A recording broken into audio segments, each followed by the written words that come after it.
Pengiriman satuan-satuan pasukan sesudah Perang Muraisi. Inilah beberapa satuan pasukan muslimin yang dikirim Rasulullah SAW. 1.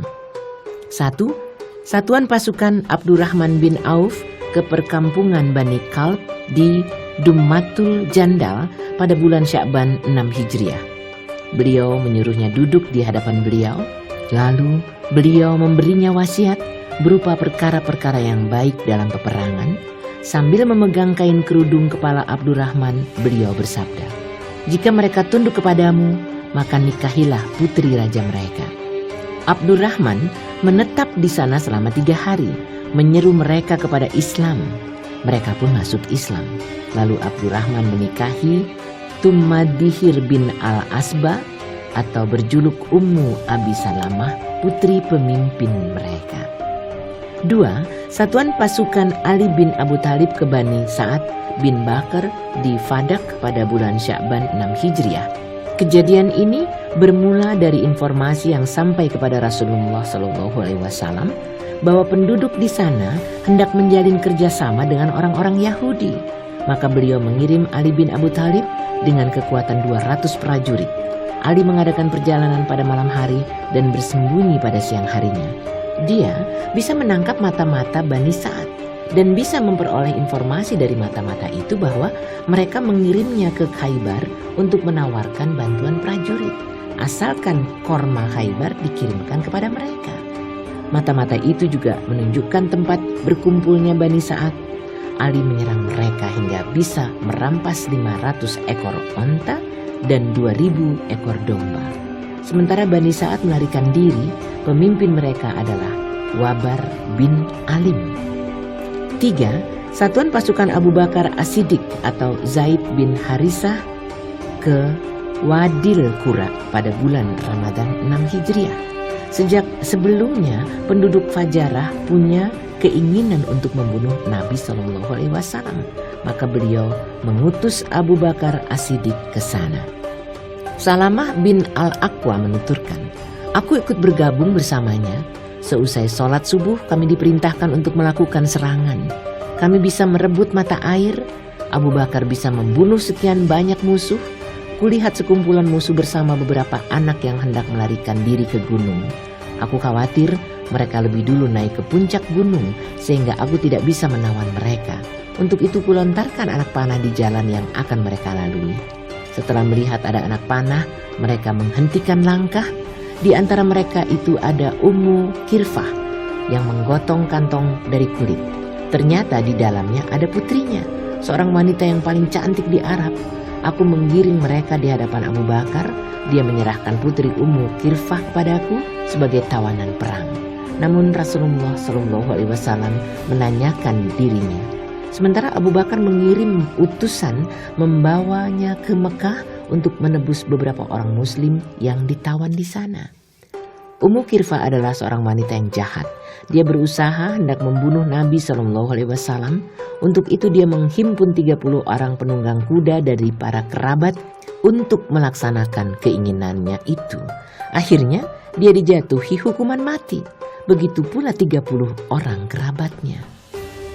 4. Satuan pasukan Kurs bin Jabir al-Fihri ke penduduk Urainah pada bulan Syawal 6 Hijriah. Ada beberapa orang dari Uqal dan Urainah yang pura-pura masuk Islam. Mereka menetap di Madinah, namun tak seberapa lama mereka jatuh sakit. Beliau mengutus mereka ke suatu penggembalaan onta dan memerintahkan mereka agar meminum air susunya. Setelah sehat kembali, mereka justru membunuh penggembalanya, merampas onta-onta itu dan murtad dari Islam. Beliau mengutus Kurs untuk mengejar dan mencari mereka bersama 20 sahabat. Dia berdoa untuk kemalangan dari penduduk Urainah yang telah murtad itu. Ya Allah, buatlah mereka bingung, tidak mengetahui jalan. Buatlah jalan itu lebih sempit dari pergelangan tangan. Allah mengabulkan doanya dengan membuat mereka tidak tahu jalan hingga mereka dapat terpegang sebagai hukuman kisas atas perbuatan mereka. Kaki dan tangan mereka dipotong dan mata mereka dicongkel. Lalu mereka dibiarkan begitu saja di hamparan padang hingga mereka mati. Hadis tentang mereka ada dalam As-Sahih riwayat Anas. Para penulis sejarah juga menulis pengiriman Amr bin Umayyah ad-Damiri bersama Salamah bin Abu Salamah pada bulan Syawal 6 Hijriah. Mereka berdua pergi ke Mekah untuk membunuh Abu Sufyan, sebab Abu Sufyan mengirim seorang Arab Badui dengan maksud untuk membunuh Nabi Shallallahu Alaihi Wasallam. Hanya saja mereka berdua tidak berhasil melaksanakan keinginan ini. Tetapi para penulis sejarah menyebutkan bahwa Amr sempat membunuh 3 orang dalam perjalanannya. Mereka juga menyebutkan keberhasilan Amr mengambil jasad Khubayb dalam perjalanannya itu. Seperti yang diketahui, Khubayb mati syahid beberapa hari atau beberapa bulan setelah peristiwa Ar-Raji. Padahal peristiwa Ar-Raji terjadi pada bulan Syafar 4 Hijriah. Kami tidak tahu ini merupakan kesalahan para penulis sejarah atau memang ada 2 kejadian dalam sekali perjalanan pada tahun 4 Hijriah. Al-Alamah Al-Mansuri tidak setuju apabila pengiriman mereka dianggap sebagai pengiriman satuan pasukan. Inilah beberapa pengiriman satuan pasukan setelah Perang Azab dan Bani Quraizah.